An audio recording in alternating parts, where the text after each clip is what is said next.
میرے بھائیوں، پچھلے جمعے میں نے آپ کے سامنے عقیدہ توحید کی اہمیت اور فضیلت کے حوالے سے بات کی تھی۔ آج اسی بات کو آگے بڑھاتے ہوئے توحید کی اقسام آپ کے سامنے رکھنا چاہتا ہوں تاکہ معاملہ اچھی طرح ہم پر کلیئر ہو جائے۔ دیکھیں، توحید کی 3 اقسام ہیں: توحید ربوبیت، توحید الوہیت اور توحید فی الاسماء والصفات۔ توحید ربوبیت جو ہے، اس کا معنی یہ ہے کہ اللہ کو ہر قسم کے افعال میں یکتا ماننا، یعنی پوری کائنات کا وہی پیدا کرنے والا ہے، پوری مخلوقات کا وہی رازق ہے، پوری دنیا کا نظام وہی چلا رہا ہے۔ یہ توحید ربوبیت ہے کہ اللہ کو خالق مانا جائے، رازق مانا جائے، پوری دنیا کے نظام کو چلانے والا مانا جائے۔ اللہ تبارک و تعالی ارشاد فرماتے ہیں: قُلْ مَنْ يَرْزُقُكُم مِّنَ السَّمَاءِ وَالْأَرْضِ، اے نبی ان سے کہو، پوچھو کہ تمہیں آسمان سے اور زمین سے کون رزق دیتا ہے؟ اَمَّن يَمْلِكُ السَّمْعَ وَالْأَبْصَارَ، تمہارے کانوں، آنکھوں، سماعت اور بصارت کا کون مالک ہے؟ وَمَن يُخْرِجُ الْحَيَّ مِنَ الْمَيِّتِ وَيُخْرِجُ الْمَيِّتَ مِنَ الْحَيِّ، کون ہے وہ جو مردوں کو زندوں سے اور زندوں کو مردوں سے نکال دیتا ہے؟ وَمَن يُدَبِّرُ الْأَمْرَ، یہ پورا نظام کون چلا رہا ہے؟ فَسَيَقُولُونَ اللَّهُ، تو ان قریب یہ ضرور کہیں گے کہ اللہ ہی ہے جو یہ سب کچھ کر رہا ہے۔ تو پھر ان سے کہو، فَقُلْ أَفَلَا تَتَّقُونَ، تو پھر تم اس سے ڈرتے نہیں ہو؟ جب یہ سب کام اللہ فرماتا ہے، اللہ کرتا ہے، تو پھر اس کا حق ہے کہ تم اس سے ڈرو بھی۔ دوسری جگہ اللہ تبارک و تعالی ارشاد فرماتے ہیں: قُلْ لِمَنِ الْأَرْضُ وَمَنْ فِيهَا إِن كُنتُمْ تَعْلَمُونَ، کہ ان سے کہو یہ زمین اور یہ آسمان کس کے ہیں، اس کا مالک کون ہے؟ اگر تم جانتے ہو تو بتاؤ۔ سَيَقُولُونَ لِلَّهِ، تو وہ کہیں گے کہ اللہ ہی ہے، یہ سب کچھ اللہ ہی کا ہے۔ کل، تو پھر ان سے کہو، افلا تذکرون، تو پھر تم نصیحت نہیں پکڑتے؟ جو تمہیں نصیحت کی جاتی ہے پھر اس کو مانتے کیوں نہیں ہو؟ فرمایا کہ کل من رب السماوات السبع ورب العرش العظیم، ان سے پوچھو کہ آسمانوں، 7 آسمانوں کا رب کون ہے، عرش عظیم کا رب کون ہے؟ سیقولون للہ، تو یہ ضرور کہیں گے کہ اللہ ہی کا سب کچھ ہے۔ تو ان سے کہو، افلا تتقون، تو کیا تم پھر ڈرتے نہیں ہو اس سے؟ اگر تم مانتے ہو کہ یہ سب کچھ اللہ کرتا ہے، اللہ کرنے والا ہے، اللہ نے پیدا کیا ہے، اللہ رزق دیتا ہے، تو پھر تم اس سے ڈرتے نہیں ہو؟ یعنی کیوں نہیں ڈرتے؟ فرمایا قل من بیدہ ملکوت کل شیء، ان سے پوچھو ہر چیز کی بادشاہی کس کے ہاتھ میں ہے؟ وَهُوَ يُجِيرُ وَلَا يُجَارُ عَلَيْهِ، وہی پناہ دیتا ہے اور اس کے خلاف پناہ نہیں دی جا سکتی۔ یعنی اگر وہ پکڑنا چاہے تو کوئی اسے پناہ نہیں دے سکتا جس کو اللہ پکڑنا چاہے۔ ان کنتم تعلمون، اگر تم جانتے ہو تو بتاؤ ایسا کیوں ہے کہ تم مانتے کیوں نہیں؟ سیقولون للہ، تو یہ کہیں گے کہ سب کچھ اللہ کا ہے، ہم مانتے ہیں۔ قل فأنا تسحرون، پھر ان سے کہو کہ پھر تم پر جادو کہاں سے ہو جاتا ہے؟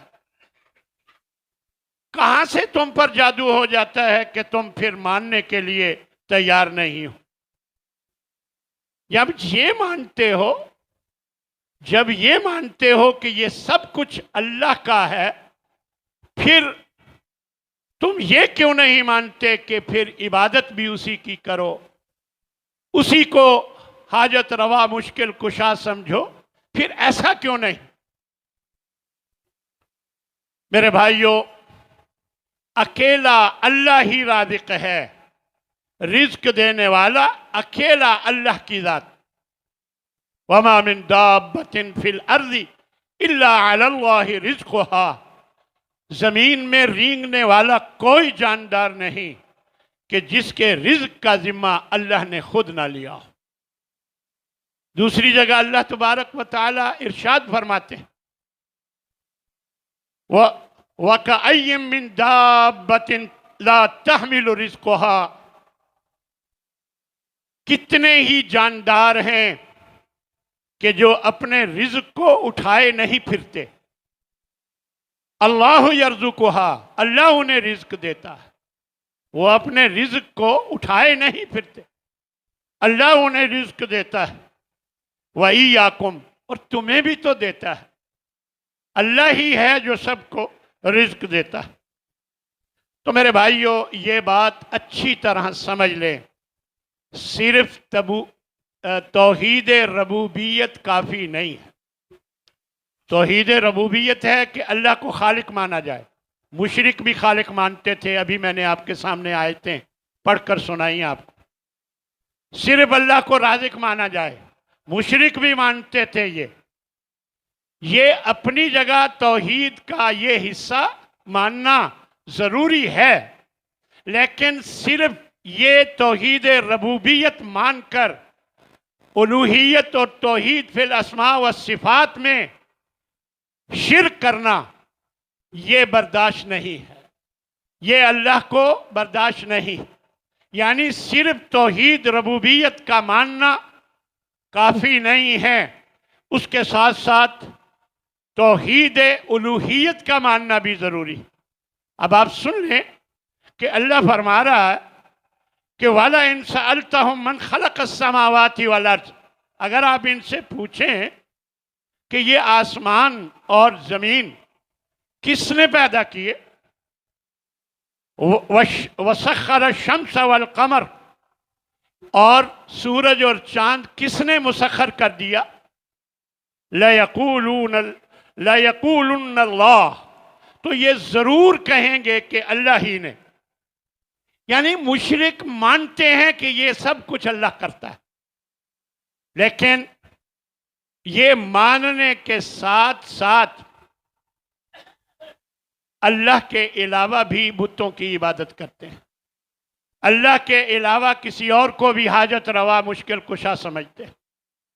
میرے بھائیوں، آج کا مسلمان بھی یہ مانتا ہے کہ اللہ ہی دیتا ہے، اللہ ہی خالق ہے، اللہ ہی رازق ہے، لیکن اللہ بھی دیتا ہے اور یہ قبر والے بھی دیتے ہیں، وہ یوں کہتا ہے، یہ مانتا ہے کہ اللہ دیتا ہے، لیکن جب وہ بھی کہہ کر دوسروں کو، ان قبر والوں کو شریک بناتا ہے، تو یہ لوگ مشرک بن کر اللہ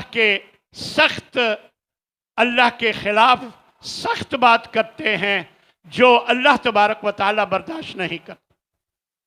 ان اللہ لا یغفر ان یشرک بہ ویغفر ما دون ذلک لمن یشاء، اللہ جو چاہے معاف کر سکتا ہے، لیکن شرک کے بارے میں اللہ نے اٹل فیصلہ فرما دیا کہ میں اسے کبھی معاف نہیں کروں گا۔ تو میرے بھائیوں، میں نے ابھی آپ کے سامنے توحید ربوبیت کی وضاحت کی ہے کہ وہ کیا ہے۔ اللہ ہی کو خالق ماننا، اللہ ہی کو رازق ماننا، اللہ ہی کو ہر کام کرنے والا ماننا، اور یہ دنیا کا پورا نظام چلانے والا اللہ کو سمجھنا، یہ توحید ربوبیت۔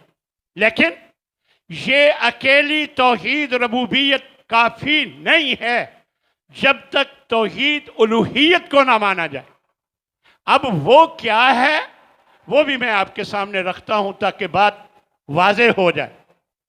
فرمایا کہ توحید الوہیت یہ ہے کہ اللہ کو عبادت میں یکتا ماننا، یعنی اللہ کے علاوہ اور کوئی عبادت کے لائق نہیں۔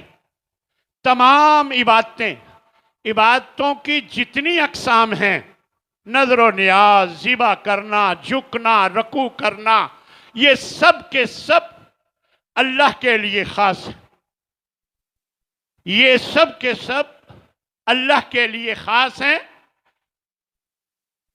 اللہ یکتا ہے عبادت میں، یہ ماننا ضروری ہے۔ پھر توحید الوہیت کے اقرار کے لیے ضروری ہے کہ اللہ ہی کو داتا مانا جائے، صرف اللہ کو داتا مانا جائے، صرف اللہ ہی کو نفع اور نقصان کا مالک مانا جائے، صرف اللہ ہی کو حاجت روا اور مشکل کشا مانا جائے، اور صرف اسی سے مانگا جائے، اور صرف اللہ ہی سے تمام امیدیں لگائی جائیں، صرف اللہ ہی سے تمام امیدیں لگائی جائیں۔ میں نے ایک عالم دین سے سنا کہ وہ ایک شخص کو بتا رہے تھے، کہہ رہے تھے کہ اگر تم کسی سے کچھ لینا چاہتے ہو اور وہ تمہیں نہیں دے رہا، اور تم پھر مانگتے ہو وہ نہیں دیتا، اور پھر مانگتے ہو نہیں دیتا، اور تمہیں امید ہے کہ وہ دے گا، تو یہی شرک ہے۔ یعنی اللہ کے علاوہ ہر قسم کی امید کسی سے نہیں لگائی جا سکتی، اللہ ہی سے امیدیں لگائی جائیں، وابستہ کی جائیں، اور دل میں صرف اللہ کا خوف رکھا جائے، اسی پر توکل اور بھروسہ کیا جائے، اور صرف اسی کے لیے نظر و نیاز مانی جائے، اور صرف اسی کے لیے جانور ذبح کیے جائیں، صرف اسی کے لیے۔ کچھ لوگ قبروں پر جا کر یا کسی مزار پر جا کر ذبح کرتے ہیں تو وہ اس کے لیے ہوتا ہے، کہتے ہیں ہم نے اللہ کے نام پہ کیا، تو پھر اللہ تو ہر جگہ دیکھتا ہے، تو آپ اپنے گھر میں کر لیتے، جب آپ مزار پر لے کے گئے ہیں تو آپ نے اسی کے لیے کیا۔ اس لیے ہر قسم کی عبادت صرف اللہ کے لیے ماننا، یہ توحید الوہیت ہے۔ اب سنیے اللہ کیا فرماتا ہے۔ اللہ نے فرمایا، قل، اے نبی ان کو کہہ دو، بتا دو، ان صلاتی و نسکی و محیای و مماتی للہ رب العالمین، کہ میری نماز، میری قربانی، میری زندگی، میری موت سب اللہ رب العالمین کے لیے ہے۔ یہ ان سے کہہ دو، لا شریک لہ، اس کا کوئی شریک نہیں۔ اور دوسری جگہ اللہ فرماتا ہے، وما امروا الا لیعبدوا اللہ مخلصین لہ الدین، ان کو حکم ہی یہ دیا گیا ہے کہ وہ اللہ کی عبادت خالص ہو کر کریں، یعنی اس میں کوئی ملاوٹ نہ کریں، خالص اللہ ہی کے لیے عبادت کرنے والے ہو جائیں، یہی ان کو حکم دیا گیا ہے۔ اور ایک جگہ اللہ تبارک و تعالی ارشاد فرماتے ہیں کہ یا ایھا الناس اعبدوا ربکم، اے لوگو اپنے رب کی عبادت کیا کرو، الذی خلقکم، جس نے تمہیں پیدا کیا، والذین من قبلکم، اور ان لوگوں سے پہلے بھی، تم لوگوں سے پہلے بھی جو پیدا ہوئے ان کو بھی اسی نے پیدا کیا. فرمایا لعلکم تتقون، تاکہ تم بچ جاؤ، اللہ کی ناراضگی سے بچ جاؤ، جہنم سے بچ جاؤ. آگے فرمایا الذی جعل لکم الارض فراشا، یہ اللہ وہ ہے جس نے تمہارے لیے زمین کو بچھونا بنا دیا، والسماء بناء، اور آسمان کو چھت بنا دیا، وانزل من السماء ماء، اور آسمان سے پانی اتارا، فاخرج به من الثمرات رزقا لکم، اور پھر اس کے ذریعے تمہارے لیے رزق نکال دیا. فلا تجعلوا للہ اندادا، جب یہ سب کام اللہ نے کیے ہیں تو پھر اس کے ساتھ کسی کو شریک مت بناؤ. وانتم تعلمون، اور یہ حقیقت تم اچھی طرح جانتے ہو. میرے بھائیو، اللہ ہی کو ہر چیز کا مالک، خالق، رازق، عبادت کے لائق سمجھنا چاہیے. ایک شخص نے آپ صلی اللہ علیہ وسلم کے سامنے یہ کہہ دیا، جو اللہ چاہے اور آپ چاہیں، جو اللہ چاہے اور آپ چاہیں، یہ کہہ دیا. آپ نے فرمایا اجعلتنی للہ ندا، تو نے مجھے اللہ کا شریک بنا دیا. یعنی یہ کہو کہ جو صرف اللہ چاہے، جو صرف اللہ چاہے. اللہ تبارک و تعالی نے قرآن مجید میں ایک جگہ ایک مثال بیان فرمائی، پہلے بھی کئی دفعہ ذکر ہو چکا. فرمایا کہ اے لوگو، ضرب مثل، ایک مثال بیان کی جا رہی ہے، فاستمعوا لہ، اسے غور سے سنو. دیکھیں، ایک ہوتا ہے فاسمعوا، اس کا معنی سنو بس. ایک ہے فاستمعوا، اس کا معنی ہے غور سے سنو، غور سے سنو. ان الذین تدعون من دون اللہ، بے شک وہ لوگ جنہیں تم اللہ کو چھوڑ کر پکارتے ہو، لن یخلقوا ذبابا، یہ تو ایک مکھی بھی پیدا نہیں کر سکتے.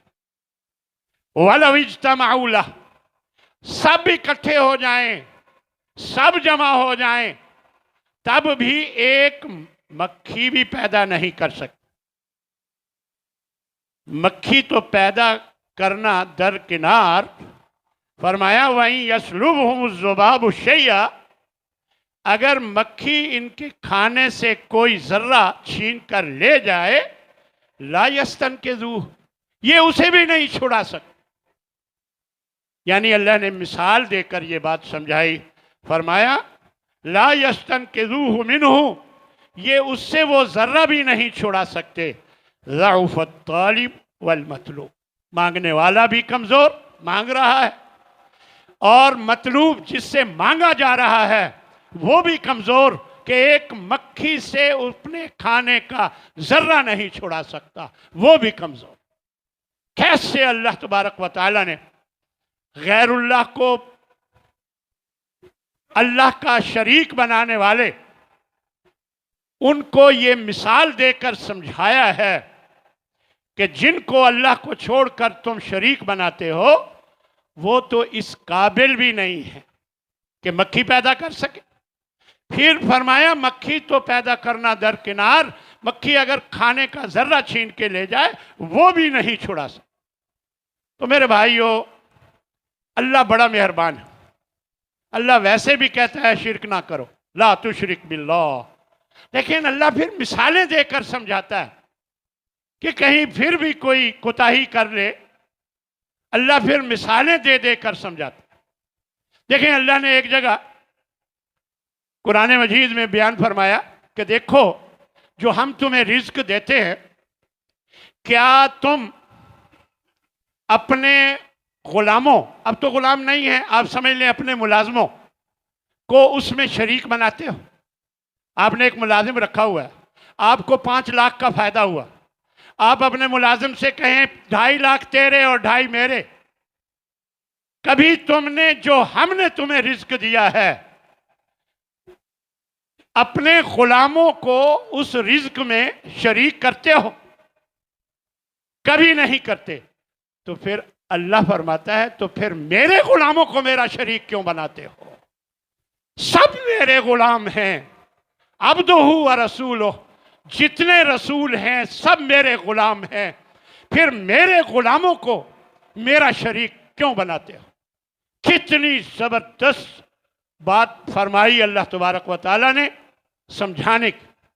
اللہ مثالیں دے دے کے سمجھاتا ہے، لیکن افسوس کہ جن کی رگوں میں شرک بھر چکا ہے وہ جتنا مرضی سمجھایا جائے، بڑے بڑے علماء بیٹھ کر دلیلیں دیتے ہیں کہ وسیلہ، یہ بھی وسیلہ وہ بھی وسیلہ، اور بڑے بڑے علماء، بس اللہ تبارک و تعالی ایسے علماء سے ہم عوام الناس کو بچا کے رکھے جن کے بارے میں اللہ کے نبی صلی اللہ علیہ وسلم فرما گئے کہ ایسے علماء قیامت کے قریب ہوں گے، ذلوا و اذلوا، جو خود بھی گمراہ ہوں گے اور دوسروں کو بھی گمراہ کریں گے۔ قیامت کا قریب قرب آ چکا ہے، کافی ساری علامتیں نظر آ رہی، بڑی بڑی علامتیں کچھ رہ گئی ہیں، باقی چھوٹی علامتیں کئی نظر آ چکی۔ اس لیے میرے بھائیوں، اللہ سے ڈر جائیں، اللہ ہی کو ہر چیز کا مالک، خالق، رازق، عبادت کا لائق صرف اللہ کو سمجھیں۔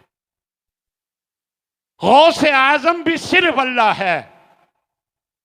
کل اللہ فرماتا ہے کہ اے نبی ان سے کہو من ینجیکم من ظلمات البر والبحر، خشکی اور سمندر کے اندھیروں میں تمہیں کون نجات دیتا ہے، بچاتا ہے؟ تدعونہ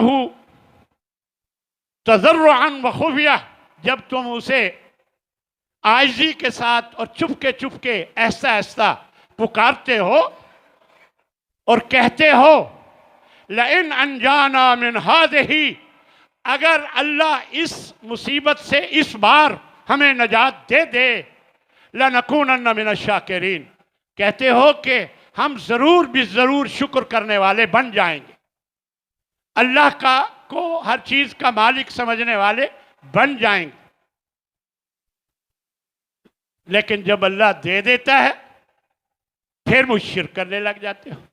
آگے اللہ فرماتا ہے قل، ان سے کہو اللہ ینجیکم منہا، پھر کیا ہوتا ہے کہ اللہ اس مصیبت سے تمہیں نجات دے دیتا ہے جس کے لیے تم اللہ سے دعا کر رہے ہوتے خفیہ طور پر عاجزی کے ساتھ۔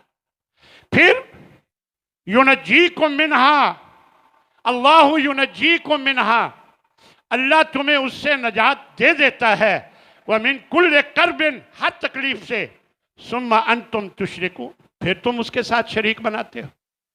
یعنی پہلے کہتے ہو کہ اگر اللہ ہماری یہ مصیبت دور کر دے تو ہم شکر کرنے والے بن جائیں گے، اللہ کو ایک ماننے والے، اس کی عبادت کرنے والے بن جائیں، اور پھر جب اللہ تمہیں اس مصیبت سے نجات دے دیتا ہے پھر ثم انتم تشرکون، پھر تم شرک کرنے لگ جاتے ہو۔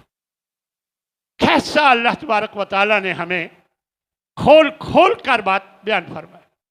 میرے بھائیوں، جتنے انبیاء اور رسل تھے وہ بھی صرف اللہ سے مانگتے تھے۔ کوئی مصیبت آتی، میرے پاس اب اس وقت اتنا وقت نہیں ہے کہ میں ہر نبی کا نام لے کر آپ کو دلیل سے بتاؤں، صرف 2 کا نام لے کر میں بتاؤں گا۔ دیکھیں، حضرت ایوب علیہ السلام پر بڑی مصیبت آئی، کہا جاتا ہے کہ پورا جسم جو ہے پھوڑوں سے، زخموں سے بھر گیا، بڑی تکلیف میں تھے، لیکن انہوں نے اپنے رب ہی کو پکارا۔ وَأَيُّوبَ إِذْ نَادَى رَبَّهُ أَنِّي مَسَّنِيَ الضُّرُّ، کہ جب اپنے رب کو انہوں نے پکارا کہ اے اللہ میں بڑی تکلیف میں ہوں، وَأَنْتَ أَرْحَمُ الراحمین، تو بڑا مہربان ہے، مجھ پر مہربانی فرما۔ اللہ فرماتا ہے فَاسْتَجَبْنَا لَهُ وَكَشَفْنَا مَا بِهِ مِن ضُرٍّ، پھر کیا ہوا کہ ہم نے اس کی دعا قبول کی اور اس کی تکلیف دور کر دی۔ یہ اللہ فرما رہا ہے۔ اسی طرح یونس علیہ السلام جب وہ بستی والوں سے ناراض ہو کر، اللہ نے انہیں مقرر کیا تھا ان کو تبلیغ کرنے کے لیے، دعوت دینے کے لیے ایک خاص بستی میں، وہ ان کو دعوت دیتے رہے، وہ نہ مانے تو اللہ کی اجازت کے بغیر چھوڑ کر وہ چلے کہ میں تمہارے ساتھ نہیں رہتا، ناراض ہو کر کشتی میں بیٹھے، پھر مچھلی کے منہ میں چلے گئے۔ اب وہاں ان کو اللہ کے سوا کوئی نظر نہیں آیا، انہوں نے اس موقع پر اللہ ہی کو پکارا، کہا کہ فنادا فی الظلمات، اندھیروں میں، دیکھیں رات کا اندھیرا، پھر پانی کا اندھیرا، پھر مچھلی کے پیٹ کا اندھیرا، فرمایا اندھیروں میں انہوں نے ہمیں پکارا، اللہ الہ الا انت، کہ اے اللہ تیرے سوا کوئی معبود نہیں، میں مانتا ہوں، سبحانکا، تو پاک ہے، میں غلط ہوں، اے اللہ تو پاک ہے، انی کنت من الظالمین، میں ہی غلط ہوں، میں ہی اپنے آپ پر ظلم کرنے والا ہوں، میں ہی تیری اجازت کے بغیر نکلا ہوں، میں نے ہی غلطی کی، اے اللہ تو پاک۔ جب یہ اللہ سے کہا، اللہ فرماتا ہے فَاسْتَجَبْنَا لَهُ وَنَجَّيْنَاهُ مِنَ الْغَمِّ، ہم نے اس کی دعا قبول کی اور ہم نے اس کی تکلیف سے ہمیں نجات دے دی۔ وَكَذَلِكَ نُنْجِي الْمُؤْمِنِينَ، ایمان والوں کو ہم ایسے ہی نجات دیتے ہیں۔ یہ جو جملہ بولا نا اللہ نے، ایمان والوں کو ہم ایسے ہی نجات دیتے ہیں، اس کا معنی یہ ہے کہ سننے والے یہ جان رکھیں، اگر تم بھی مجھے پکارو تو تمہیں بھی نجات دوں گا، تم بھی مجھے پکارو تو تمہیں بھی میں اسی طرح نجات دوں گا۔ تو میرے بھائیو، نفع نقصان کا مالک بھی اللہ، نفع نقصان کا مالک بھی اللہ۔